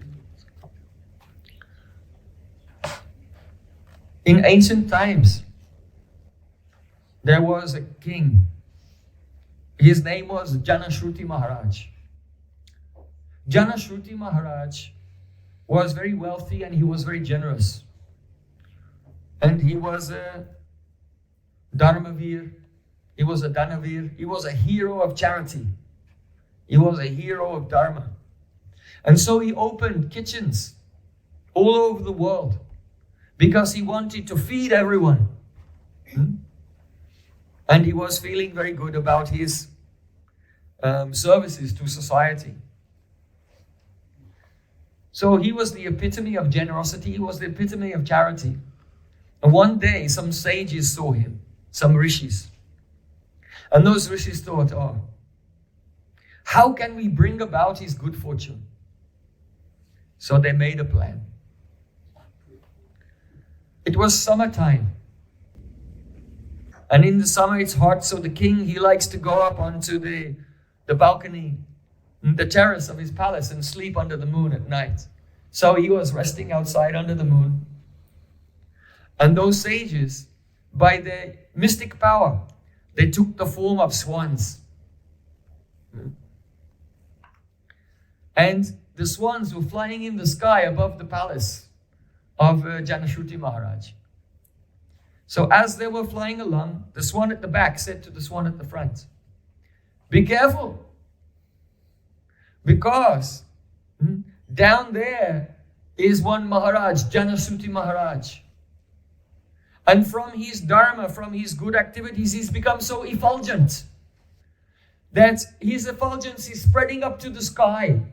And my dear swan friend, if you fly into his effulgence, it's so intense, it may scorch you. So be careful, don't fly into the scorching effulgence of the great Janasruti Maharaj." Janasruti Maharaj was there, he was listening.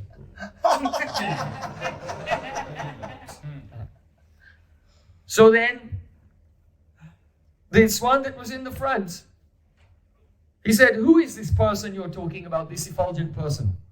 Are you talking about Shakatvan Raikwa?" Shakatvan Raikwa, he is really an accomplished person. He is really an effulgent person.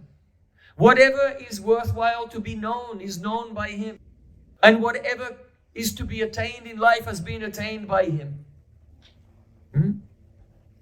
So then this one who was behind said, no, I wasn't talking about Shakatvan Raikwa. Who's Shakatvan Raikwa?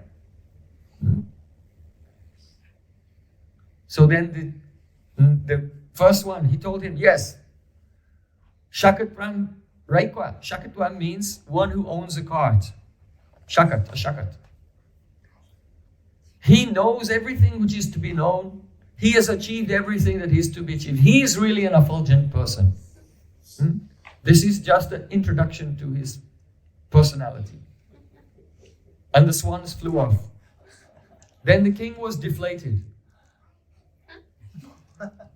I thought I was great. But even this one is saying I'm like nothing. Compared to this Shakatvan Raikwa. who is Shakatvan Raikwa?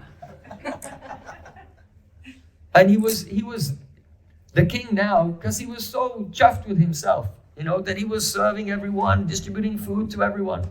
And on this moment, hearing the conversation of the swans, he became deflated. But he also became curious. He got up from his bed, he went downstairs, and he met with his chariot driver. He said, "Oh, chariot driver, I want you to find Shakatvan Raikwa. Find out who he is and where he is, and then report to me." So that the chariot driver, he set off, and he was going everywhere, in all the towns and villages, everywhere he was going for a long, long time. But he could not find Shakatvan Raikwa. So then he came back and he told the king, "I'm sorry, I cannot find him." The king said, "Don't give up. You should go to desolate places where there are no people. Again, look." So then he went here and there, over mountains and valleys, and finally one day he saw a shakat. He saw a cart, just a simple wooden cart, and underneath the cart was one old sadhu, long beard, long hair, kind of messy. He was living underneath the cart. He had some rash on his skin, and he was always scratching himself. So he was just sitting there peacefully, but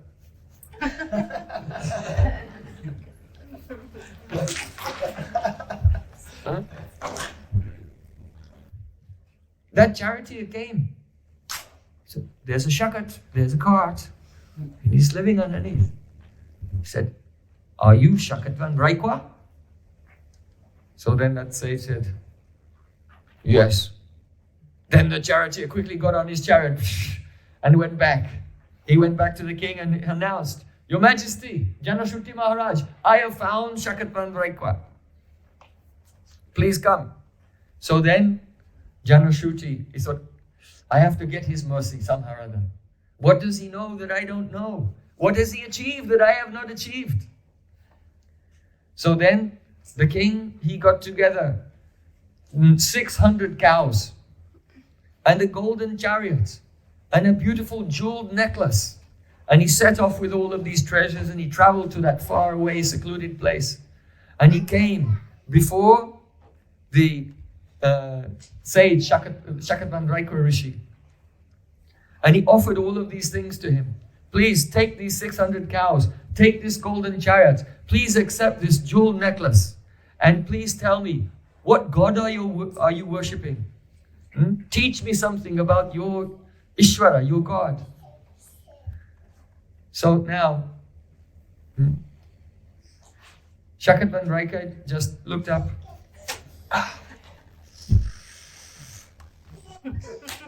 He said, "You're a Shudra."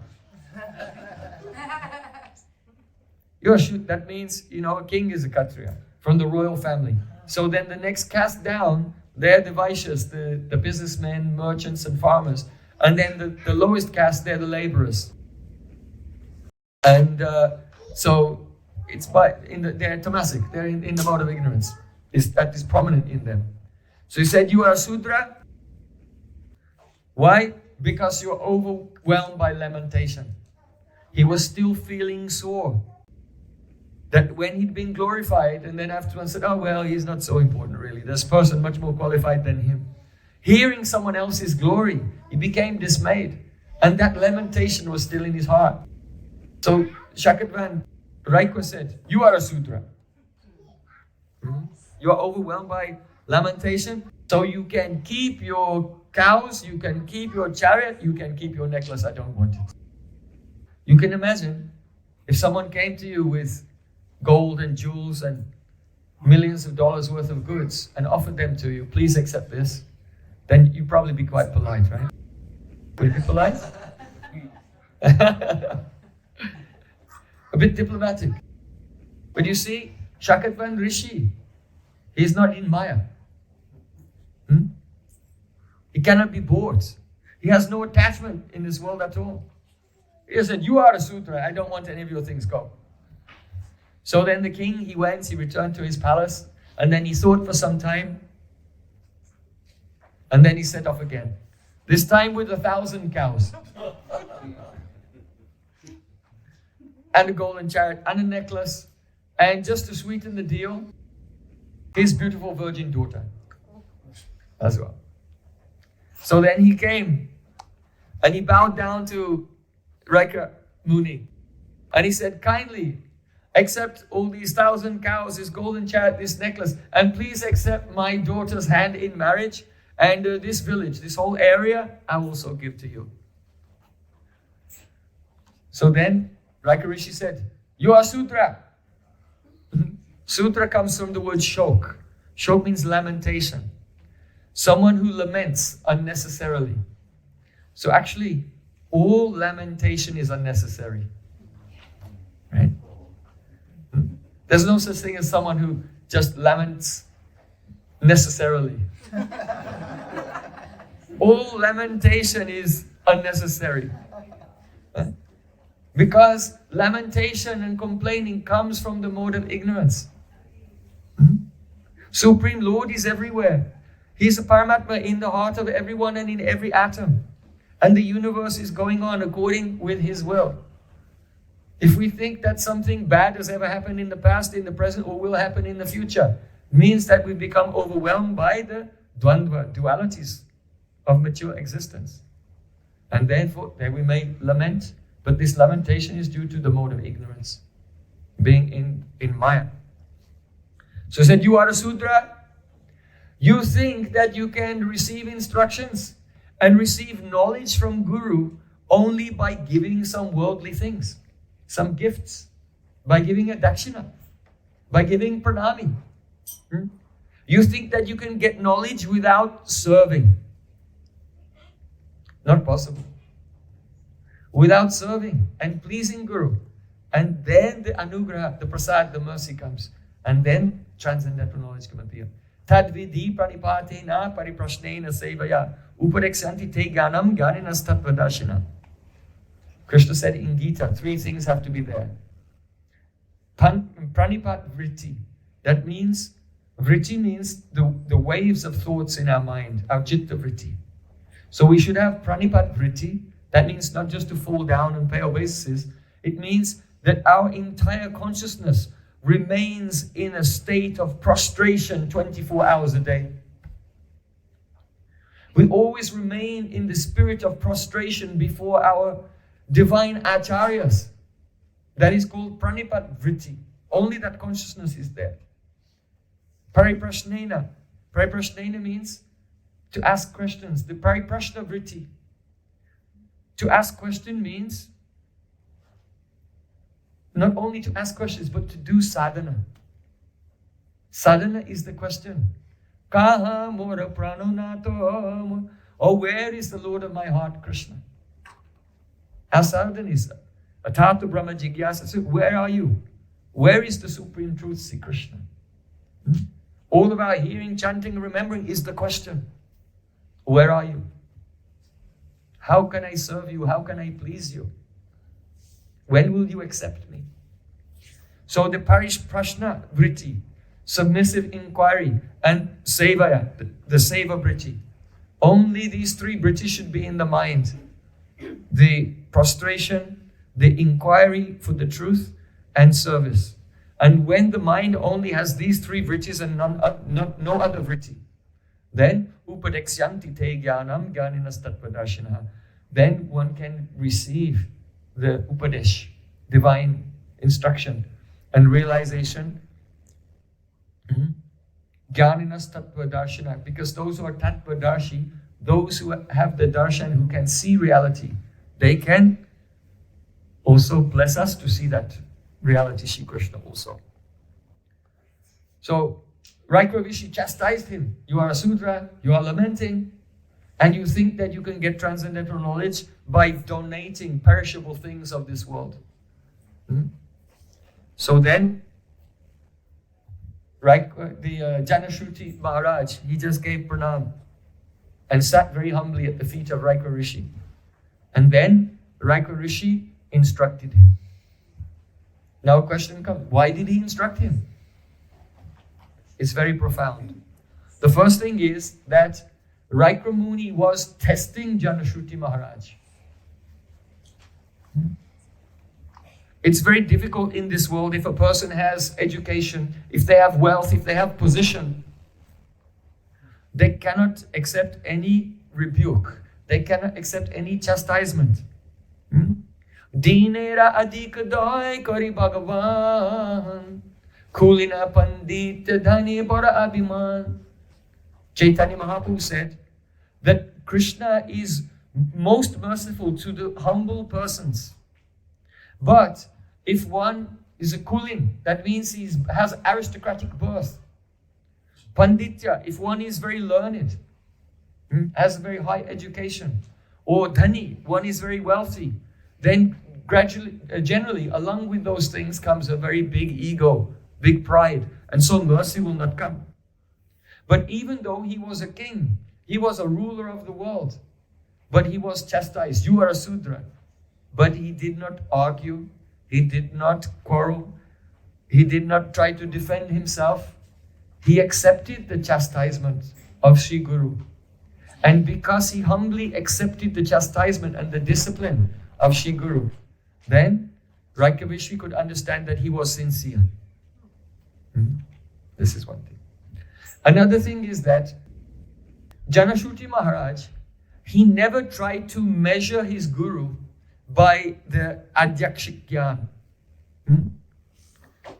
by the knowledge that comes from the senses. He never thought, this is a poor person, this is a homeless person, this is a person scratching with some skin disease. He never tried to understand him by his material perception. So that is also important.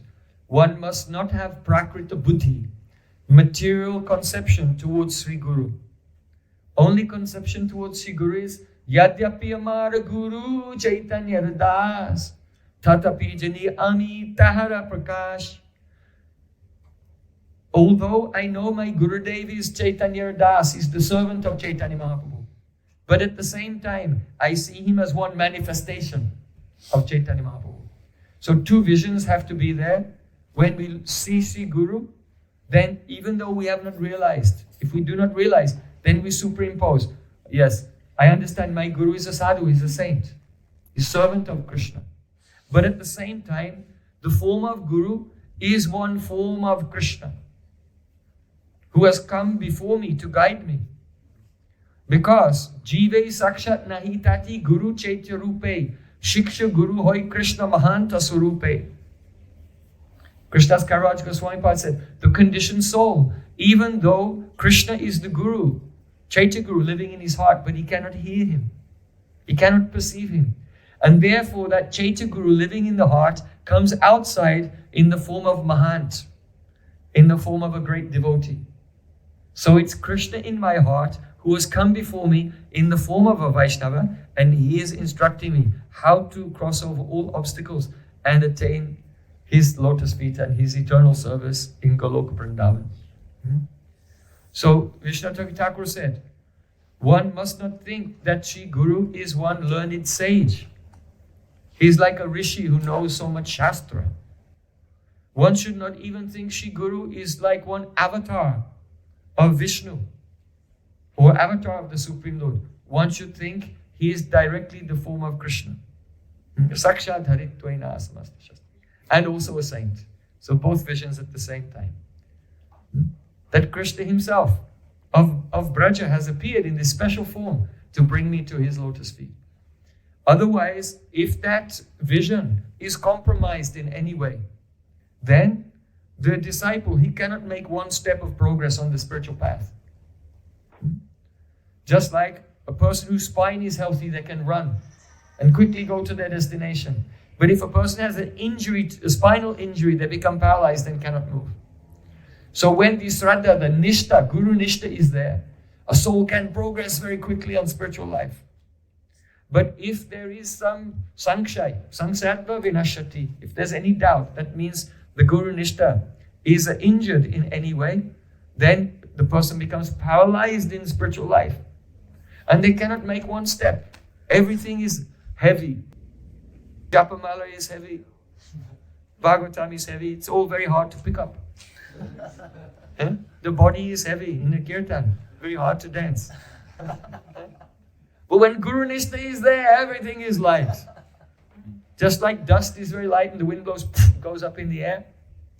So when one becomes very humble and maintains the correct angular vision in vantage point in regard to Sri Guru, then you become light and everything floating to the air during kirtan. Japamala is very light and everything is flowing and easy in bhakti. So, these are the teachings in the pastimes of Raika Muni. 1, we cannot purchase spiritual knowledge from Sri Guru by just giving money. Gurudev, I give you money. Gurudev, I give you a house, give you a temple. No, we cannot offer things. We have to do Atma Samarpan. We have to offer ourselves. You see? So Raika Rishi, he understood that Janasruti Maharaj was very sincere. Why? Because if he gave 1,000 cows, what's the big deal? He's got thousands more cows. If he'll give a golden chariot, what's the big deal? He has so many golden chariots. But if he'll give his beautiful daughter, who he loves so much, he's only got one. She's very dear to him. And so if he'll give his daughter, that means that now his relation also will be for the whole life as well. That means he's not coming and going. Just making a visit, trying to pick the pocket of Guru, get some knowledge and leave. So because of this, because he was offering something that was very dear to him. And because it was clear that he wanted to have a permanent, lifelong relationship. Chakudano dilo jay. Janme Prabhu said, not only this life, but future lives also. He wanted a permanent relationship. And because he was humble, and because he accepted chastisement, therefore Raika Rishi could understand that he was sincere, and so he instructed him, and by the mercy of his Guru, he became enlightened. Because Janasruti, he did not only give the cows, but he did the Atma Samarpan. He offered himself. Diksha Kali Bhakta Kori Atma Samarpan, Say Kali Krishna Kari Tori Atma Sam, Say Deya Kari Tori Chidananda Moy, Aprakrita Deya Tara Charna Bhajai. Srila Chaitanya Mahaprabhu told Sanatan Goswami, O Sanatan, at the time of initiation, Diksha Kali Bhakta Kori Atma Samarpan, when a soul gives his heart to Sri Guru, body, mind, words, everything, in seva, in service, then Atma Samarpan, Say Kali Krishna Kari Tari Atma Sam, then Krishna, he thinks, I accept this person as my associate. How will Krishna accept us into his entourage? By the Atma Samarpan, complete surrender of the self to Sri Guru at the time of Diksha, or the process, during the process of Diksha, preferably at the beginning. But if we did not surrender right when we received our Diksha, it's a process, but it will not become mature until we do the Atma Samarpan, completely offer the self. So then at that time, say Deya Kari Tori Chidanandamai. At that time, when a person surrenders, then his body becomes Chidanandamai, becomes transcendental. Na Devo Devam Archayat. In Shastra it said, unless you become a demigod, you cannot serve the demigods. Let's say you want to serve Indra. What will you do? You need to have a demigod body and go to Swargalok, and then you can serve Indra. So in the same way, here is Krishna and Radhika. They are Sachidananda, Vigraha, embodiment of Sachidananda. How can you serve them if you are not Sachidananda? It's not possible.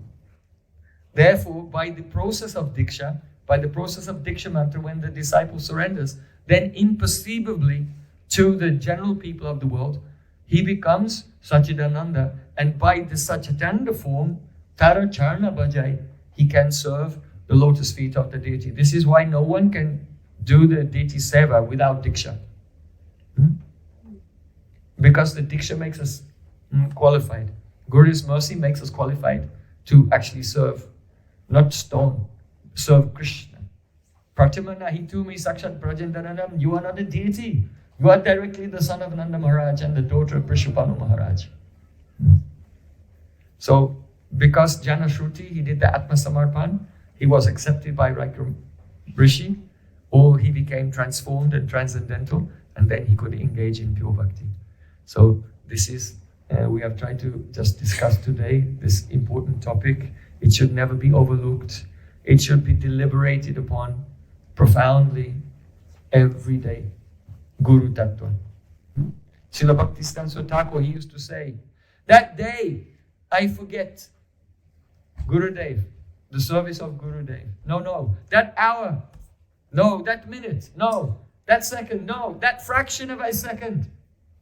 When I neglect the service of Sri Guru or forget Sri Guru, that fraction of a second is the greatest calamity and the greatest disaster in the history of the universe. These are the words of Prabhupada, Srila Bhaktisiddhanta Thakur. Srila Prabhupada ki jai, Sri Guru-tattva ki jai, Gaur Premanande, Hari Hari Bol. Hare Krishna. Sadhu, sadhu. So,